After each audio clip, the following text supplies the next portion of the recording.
This is my June 2025 portfolio update. I share updates every month on how my 3-bucket portfolio is doing.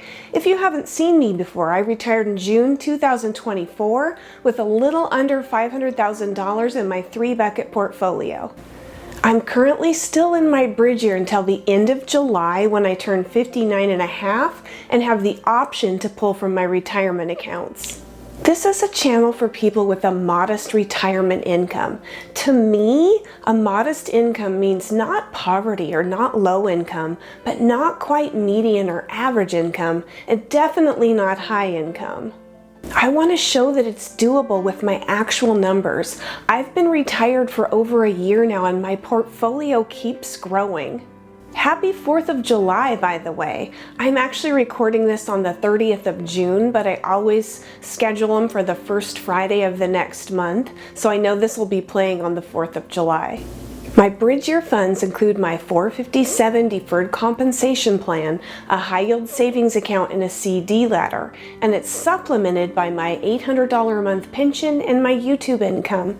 Here's my YouTube income since June 2024. This month's YouTube income was $1,450, which ties for the most I ever made, which was back in December. This is just amazing. It varies so much. It depends on the month and how many views you get. Last month I reported $722, but I've explained before how the last few days are still processing and it actually bumped up to $940. So thank you so much to my viewers. I truly appreciate you. Here's my bridge account total back in June 2024 when I started.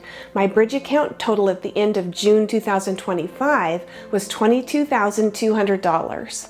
In June, one of the CDs in my CD ladder matured and I used that for living expenses. I have one more CD left. My bridge account was just designed for the 1 year from when I retired at 58 and a half until I turned 59 and a half, and it should keep decreasing each month. But so far, I still haven't had to pull from my deferred compensation plan or my high yield savings account. I've been living on my CDs, which are $1,050 a month, my $800 pension, and my YouTube income. In August, my CD ladder will be depleted, but I have enough left in my bridge account that I shouldn't have to start pulling from my 3-bucket portfolio if I don't want to. I will have the option of pulling from it since I'll finally be 59 and a half. Now for my 3-bucket portfolio. I use the bucket strategy. If I show all of my accounts in buckets, it looks like this. Here's my portfolio total since June 2024. So with just the growth, since I'm no longer contributing, here's what my portfolio looks like at the end of June 2025. My 3-bucket total for June 2025 is $515,959. And again, that's the highest it's been since I've retired. June was another outstanding month. My total went up $9,489 from last month. I had to check the math a couple times to make sure that was right, but it was right. Stay the course.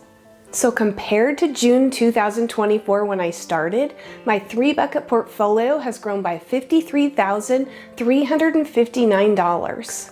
$47,536 of that is just the growth in 12 and a half months. Being prepared with my buckets and staying the course is still my plan of action. I'm not wavering. My HRA now has $40,132 in it. It's invested in a conservative portfolio, moderate risk, 60% bonds and 40% stocks.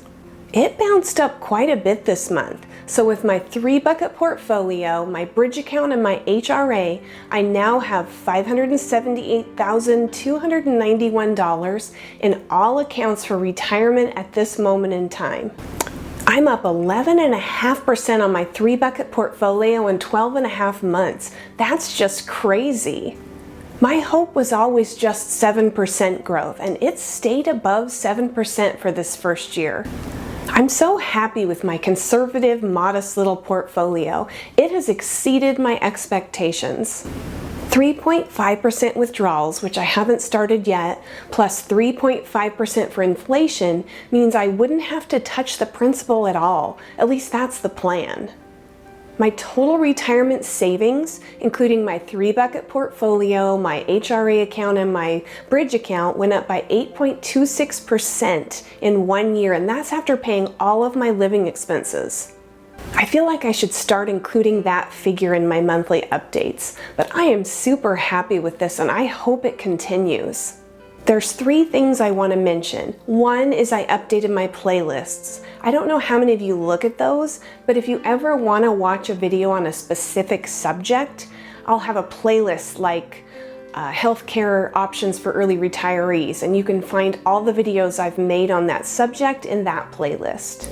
Another thing I want to mention is about not seeing all of your comments. We get notified of comments in 2 different ways. The little bell on your YouTube page shows if you have comments. Also, when YouTubers go to their dashboard, there's a section called Latest Comments. I always check both places.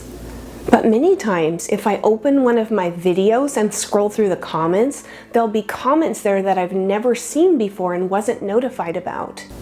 I always feel terrible, but I have over 150 videos and I can't go back and scroll through the comments on all of them. That would take hours, so please know if I don't respond to your comment, it's probably because I didn't see it. The third thing is those spammer threads. I'm sure you've all seen those where one person will comment and there'll be 37 replies all about some amazing advisor. And then they provide some name and how to contact this amazing advisor. So I have to start at the bottom of the thread and report each user and hide them from my channel so they don't continue to post spam. It takes a little while and sometimes I'm kind of on autopilot while I do this, but once in a while I'll notice a comment in there from a regular subscriber. I've almost accidentally reported and hid subscribers. If I recognize them, of course I skip them, but it is possible that I've accidentally reported or hid an actual subscriber. So maybe don't comment on one of those threads so you don't accidentally get hidden. I have to report and hide these kinds of threads almost every day, sometimes up to 5 times a day, and it takes a long time. So I kind of go on autopilot while I'm doing this. I sure hope I haven't accidentally blocked a subscriber. They're even starting to attach themselves to actual subscribers' comments.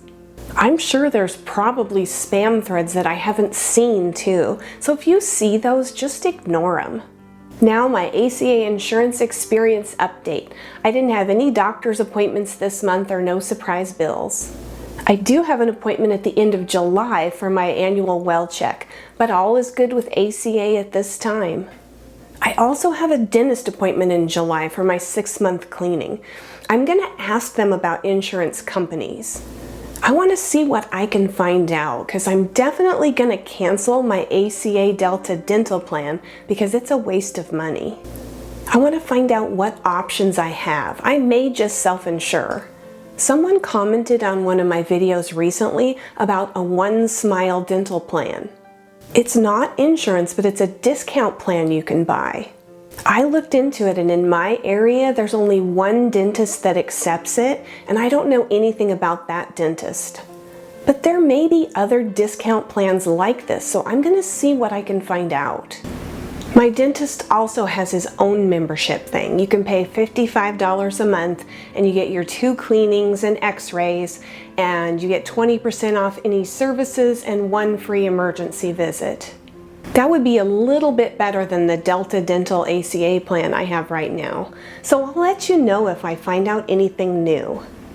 For my personal June update, June was fabulous. I just love summertime. I spent time with my friends, family, and grandkids.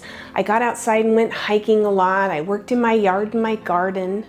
I also went out of town for my granddaughter's first birthday. It was so much fun. She was born just a few days after I retired. With my flooring project, I finished the flooring in my bedroom and I started on my laundry room. My laundry room, kitchen, and bathrooms have this sheet laminate, which is on top of an underlayment, which is a 1/4 inch plywood. So I have to remove all of that so the floors are the same height, and it's a pain.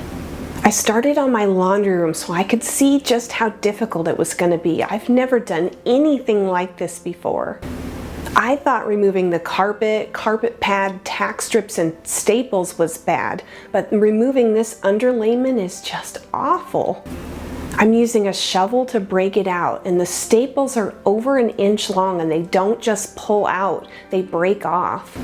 So if anyone has any tips, has done this before on removing underlayment, feel free to let me know.